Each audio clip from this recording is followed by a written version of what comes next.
Now to a crisis in the classroom, and there are questions this morning over how some members of a local school board are approaching an opportunity to donate books to the district's libraries. CBS 6's JT Fetz joins us now with the vetting process.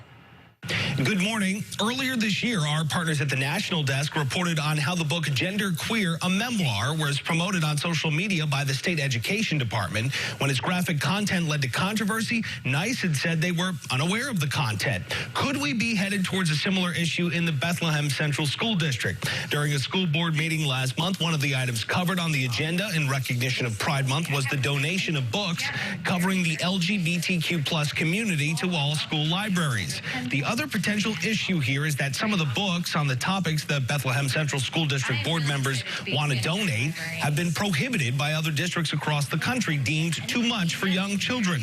But as you'll hear first, at least some members are okay with that. There are students who support the book donations too. But we're also hearing from the group Parents Defending Education on the concerns some have about these topics being covered at such a young age and in the classroom instead of at home. I haven't read any of these yet. I'm very embarrassed to say, but I look forward to it. All are welcome by Alexandra Penfold and Suzanne Kaufman. Right off the book ban list, I think. The more banned books, the better. This badge of honor, like, oh, we're gonna have as many banned books as we can in our library.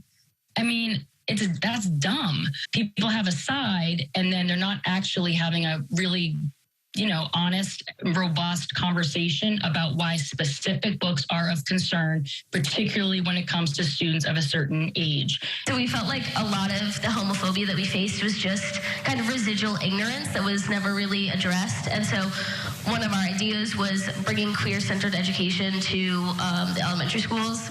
You could read one of these books aloud to the kids. That would be a great idea.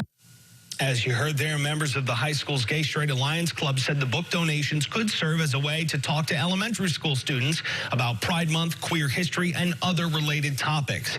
Now, we've asked for on-camera interviews with school board members and district officials, but we were only sent a statement from Superintendent Jody Monroe that reads in part, quote, the book titles were selected by the library media specialists at each school, and the donations reflect the district's commitment to diversity, equity, and inclusion. The full statement will be on CBS6Albany.com. JT Fetch, CBS 6 News.